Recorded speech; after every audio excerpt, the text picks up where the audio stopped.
ম্যাগির চাউমিনটা বানালাম, খেলো না। আমি গরম করে খেয়ে নিই, তুমি গরম করে খেয়ে নিই।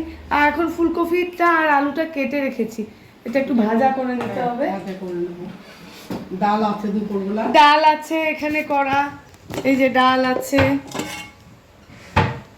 তারপরে শুটকি আছে করা,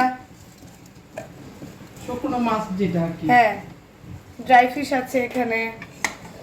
আটা একটু মাখবো, আটাটা নেই। ড্রাই ফিশটা কিসের? আর এটা হলো বাঁধাকপি একটু বানানো আছে। ড্রাই ফিশটা হচ্ছে হলো ইলিশ ইলিশ, ইলিশ মাছের শুটকি। আর তুমি এখানে ভাজাটা করতে করতে আমি এক ফাঁকে আটাটাও কিন্তু মেখে নেব। তেলটা একটু গরম হতে দাও, তুমি ভাজাটা করে নাও। বলবেন না চাউমিনে পেঁয়াজ ছাড়া আর কিছু দিতে পারবো না, নাহলে কি এরকম চাউমিন আমরা খাই? কিন্তু আজকে আবার ইচ্ছাও নাই, সে খাবে না। বানালাম, এখন বলছে ফুলকপি আলু ভাজা দিয়ে ভাত খাবে। ঠিক আছে, আমি এটা খেয়ে নেব। মা একটু সস মিলিয়ে দিচ্ছে এই জন্য, কি আমি এইভাবে খাবো? এমনি এমনি খাবে এই জন্য। আচ্ছা, আর আটা নিয়ে নিয়েছি, আটাটা এখন মাখবো।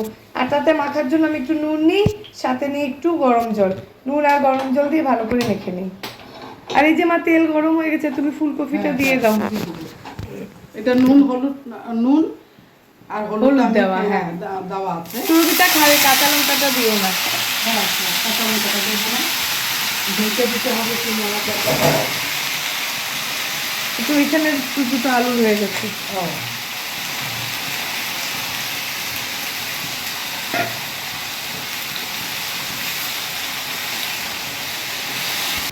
এই যে আটাটা মাখছি,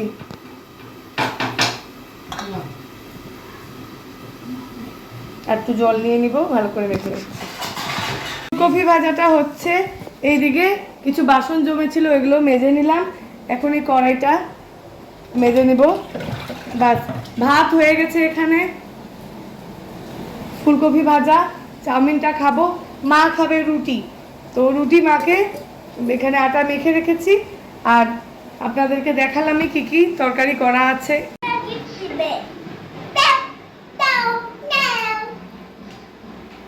পরোটা গরম হয়ে গেছে। হ্যাঁ, এবার তিলের তেল দিয়ে পরোটা ভাজা হয়ে যাবে। তিলের তেল দিয়ে করব। ঘিটাও খুব কম খাই আমি। ঠিক আছে, আমি ঘিটাও খুব ভালোবাসি না খুব একটা। ঘি দিয়ে করা যায় কিন্তু। ফুলকপি আলু ভাজা আজকে রাতের মেনু। ফুলকপি আলু ভাজা, ডাল আছে, পরোটা হবে। এদিকে হাজবেন্ড রুটি, পরোটা খাবে না, ভাত খাবে, ওর জন্য ভাত। আর আমার জন্য শুকনো মাছ আছে, বাঁধাকপি আছে, যার যেটা পছন্দ সে সেটাই খাবে। মেয়ে তো বলেছে পরোটা খাবে, তো ওকে পরোটা দেবো। প্রথম ফার্স্টটা আমি ওকে দিয়ে দেবো ভেজে। হ্যাঁ, এটা আমি এখন ফ্রিজে রেখে দেবো।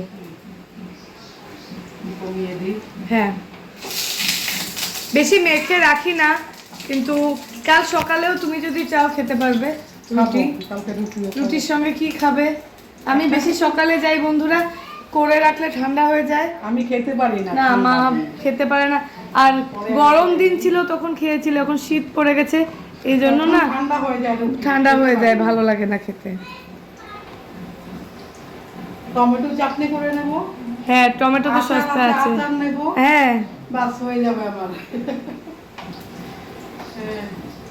আমার শাশুড়ি দেখতাম আচার দিয়া, আচার দিয়ে রুটি মা আমারও খুব ভালো লাগে, আমি খেতে ভালোবাসি। গুড় আচার এগুলো নিত। হ্যাঁ, শুকনো গুড় এখানে তো ইয়ে পাওয়া যায় না। এমনি করে খায় আচার দিয়ে, তারপর দেখলাম যে না ভালোই লাগে, ভালো লাগে। আর মানে শীতের দিনে যে খেজুরে গুড় পাটালিটা এখন তো পাওয়াই যায় না, সব ভেজাল। ওটাও কিন্তু রুটি দিয়ে, শুকনো রুটি দিয়ে খেতে দারুণ লাগে।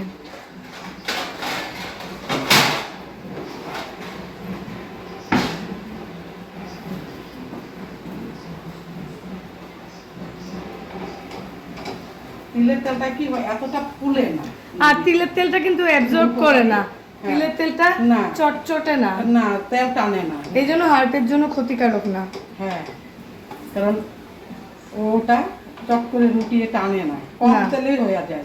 সেটাই একটা প্লাস পয়েন্ট। আর এটা শুকনো শুকনো থাকে। হ্যাঁ, নামালো আমি এটা সুরভিতাকে দিয়ে দিব, কিন্তু একটু ঠান্ডা হোক মা, কেন ও চট করে হাত দিয়ে দিবে, তার থেকে ভালো ঠান্ডা হোক। আর তুমিও তোমার দুটো পরোটা ভেজে নাও। স্কুলে স্পোর্টস ডে চলছে, বিকেলে এসে শ্যাম্পু করেছি, এখনো মাথা ভেজা। তো যাই হোক, শুকিয়ে যায়, উপায় নেই। এখানে আমি বিকেলে শ্যাম্পু করে আমি বেরিয়েছি বাথরুম থেকে, তখন বিকেল 6টা বাজে। এখানে শুকিয়ে যায়, কোনো সমস্যা এই জন্য হয় না। জানি মাঝে মাঝে গলাটা ভেঙে যায়, তো সেটা স্কুলে চিৎকার করলেও ভেঙে যায়। এখন মা পরোটা ভাজছে আর আমি আপনাদের সঙ্গে কথা বলছি। কিছুদিন আগে আমি একটা ভিডিও দিয়েছিলাম আমার সিল্কের শাড়ি রিলেটেড, ভালো রেসপন্স পেয়েছি, ভালো কমেন্ট আসছে আপনাদেরকে, তার জন্য অসংখ্য অসংখ্য ধন্যবাদ এই ভিডিওটা দেখার জন্য। আমি এছাড়াও দিয়েছি আমার আর্টিফিশিয়াল জুয়েলারিরও একটা ভিডিও, সেটারও খুব ভালো রেসপন্স আমি পেয়েছি। এখন নেক্সট আমি ফার্দার আপনাদের জন্য কি ভিডিও নিয়ে আসব, এটা আপনারা কমেন্ট করে জানান, কি দেখতে চান আপনারা আমার থেকে। আমার কিন্তু শাড়ির অভাব নেই, হ্যান্ডলুম শাড়িও আছে। তো নেক্সট হ্যান্ডলুম শাড়ি সময় পাচ্ছি না, কেননা তাঁতের শাড়িও আছে, হ্যান্ডলুম শাড়ি আছে, বেঙ্গল হ্যান্ডলুম। সময়ের অভাবে আমি করতে পারছি না। স্পোর্টস ডের জন্য এক্সট্রা টাইম আমার স্কুলে স্পেন্ড করতে হচ্ছে। কালকেই মেসেজ চলে আসলো যে আজকেও এক্সট্রা টাইম থাকতে হবে, নেক্সট মানে বৃহস্পতিবারও এক্সট্রা টাইম আমাদের থাকতে হবে। এক্সট্রা টাইম থাকার জন্য এক্সট্রা টিফিন নিয়ে যেতে হয়। কাল মেয়ের টিউশন আছে বিকেল 5টায়, অথচ দিতে পারবো কি না সেটাই আমি ভাবছি। যদি বেশি দেরি হয় আমি ঘরে আস্তে আস্তে, তাহলে তো ওকে টিউশনে দিতে পারবো। দেখা যাক কি হয়। যদি 5:30টার মধ্যে চলে আসি, ডাইরেক্ট ওকে টিউশনে আধা ঘন্টাও যদি পড়ায়, কি ক্ষতি। তো দেখা যাক, ওটা সব সিচুয়েশনের উপর নির্ভর করে। ক্রিসমাসের ছুটির আগে স্কুলের তরফ থেকে কিন্তু খুবই চাপ চলছে, সব স্কুলেই হয়। কিন্তু আরেকটা প্লাস পয়েন্ট যে ক্রিসমাসের লম্বা একটা ছুটি পাবো। আবার 2 তারিখে 2 জানুয়ারি স্কুল খুলবে নিউ ইয়ারের পরে। আর এই নিউ ইয়ারে ক্রিসমাসের বন্ধে আমার কলকাতার ননদও আসছে, তো একটু ঘোরাফেরারও প্ল্যান আছে। তখন তো অবশ্যই ব্লগ আপনাদেরকে দিবই। আর দেখি মার এই কথা বলতে বলতে দেখি মার পরোটা ভাজা হয়েই গেল হয়তো। আমার জন্য একটা বানিয়েছি ছোট করে। মা তাড়াতাড়ি খায় না এত, মার একটু প্রাণায়াম করে খায়। কিন্তু আজকে আমার মেয়ের মুডটা ঠিক ভালো না, বলছে এক কাজ করেই চলো তাড়াতাড়ি খেয়ে নিই, খেলে তাড়াতাড়ি শুয়ে পড়বো। হয়তো শরীরটাও ভালো না, একটু টায়ার্ড হয়েছে। ও ডান্স স্কুলে গিয়েছিল, এমনি যেহেতু ক্রিসমাসে পারফর্ম করবে সেজন্য শরীরটা এতটা ভালো লাগছে না, কেননা স্কুলেও সকালে উঠে টায়ার্ড হয়ে যায়। ওরও তো একটু রেস্টের প্রয়োজন। তো যাই, হ্যাঁ 6টার মধ্যে উঠে যায়। আমি এই জন্য ভাবছি ওর ডান্সের প্রতি এতটা ইন্টারেস্ট নেই, ওকে আমি আর্ট স্কুলটাই কন্টিনিউ করব। একটু বড় হোক, একটু বোঝের হোক, খাওয়া দাওয়াটা একটু শিখুক, তখনই মানে কন্টিনিউ করব। কেননা এখানে স্কুলের আওয়ারটা অনেক বেশি, সকাল 7টায় যায় বাচ্চা, দুপুর 2টোর পরে আসে। তো ওরও তো রেস্টের একটু 2:10 এসে পৌঁছায়, বিল্ডিংয়ের উপরে উঠতে 15, ড্রেস ছাড়া। তো যাই হোক মা, হয়ে গেল পরোটা। এটা ফোলা ফোলা হয়েছে, ও খুব ফোলা ফোলা ভালোবাসে। আমি চাউমিনটা আগে নেই আর এগুলো আগে নিয়ে ওই রুমে চলো আমরা খেতে বসি। মায়ের জন্য নিয়ে যাচ্ছি খাবার, ডাল আছে, ফুলকপি আলু ভাজা আছে আর পরোটা। মা নাও। হয়ে গেল রাত্রে খাওয়া। ভাত বাড়লাম, ফুলকপি ভাজা, লেবু আছে আর ডাল। শুকনো মাছ খায় না, আর দেখি যদি অন্য কিছু খেতে চায় ওগুলোও দেবো। আর ফুলকপি আলু ভাজা আছে আর শুটকিও আছে, খেয়ে আবার ভিডিওটা কন্টিনিউ করছি। এই দেখুন আয়োজন, কত কিছু নিয়ে বসেছে। খুব ব্যস্ত বন্ধুরা, অনেক কিছু। আজকে সম্পূর্ণ ব্যস্ততার মধ্যেই আজকে ভিডিওটা তুলে ধরা।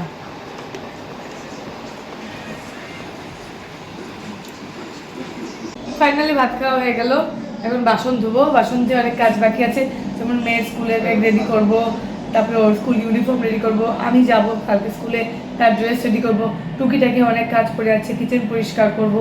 তো চলুন এগুলো করা যাক।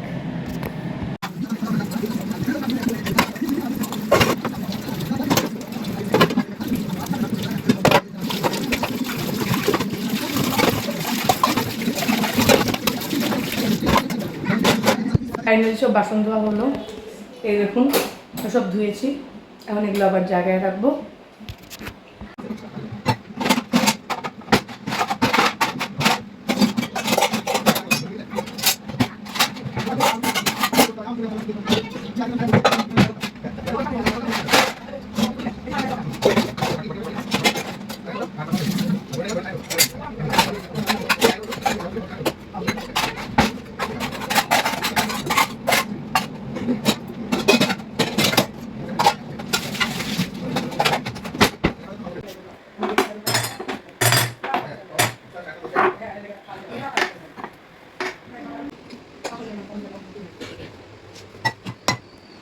স্কুল ইউনিফর্ম তৈরি করলাম, সব রেডি করে নিলাম। কালকে হলো বৃহস্পতিবার, স্কার্ট শার্ট, যেহেতু অল্প অল্প ঠান্ডা পড়েছে ভিতরে কটফুল দেবো, একটা উলেন লেগিং দিয়ে দেবো ওকে।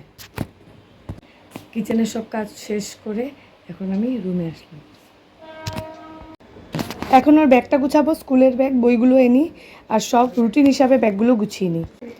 বেশিরভাগ বই স্কুলে রেখে দেয়, কিছু কিছু ব্যাগে দিয়ে দিয়েছি। এটা হলো গিফট, সিগারেট স্যান্টা।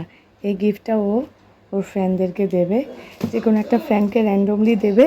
এটা স্কুলে প্রোগ্রাম হবে 20 তারিখ। ডে চলছে, তো ড্রেস রেডি করলাম। এই যে এই স্কাই ব্লু জিন্সটা পরবো, সাথে এই টপসটা পরবো। এটা পরছি কেননা এটা ইস্ত্রি করতে লাগে না। এখন এত রাত হয়ে গেছে, ইস্ত্রি করারও সময় নেই, এই জন্য এটার সঙ্গে মিক্স অ্যান্ড ম্যাচ করে পরে নেব। আর ভেবেছিলাম এটা পরবো ব্ল্যাক, কিন্তু এত ধুলো উঠছে যে ব্ল্যাক আর পরবো না। এই ব্ল্যাক চুড়িদার আর লেগিং একদম সাদা হয়ে যাবে। তো ফাইনালি সব কাজ সেরে এখন বিছানায় একটু বসলাম, খুবই টায়ার্ড। এইভাবেই ব্যস্ততামূলক জীবন আমার। আর স্কুল থেকে এসে এভাবেই সব কাজকর্ম শাশুড়ি বৌমা মিলে ধুমে লেগে করি। কি করব, উপায় নেই, এটাই আমাদের জীবন, এভাবেই চলতে হবে। আর এই ব্যস্ততার মধ্যেই কিন্তু লুকিয়ে আছে অনেক আনন্দ। আনন্দ কাজ করার আনন্দ, ভালো থাকার আনন্দ, সকলকে নিয়ে ভালো থাকার। তো আশা করি আজকের ব্লগটা আপনাদের ভালো লেগেছে। কেমন লাগলো জানাবেন। আমার বিজি শিডিউলের মধ্যে আমি রাতে কি করি স্কুল থেকে এসে, সেই ভিডিওটা তুলে ধরলাম। আপনাদের কেমন লাগলো অবশ্যই কমেন্ট করে আমাকে জানাবেন। ধন্যবাদ।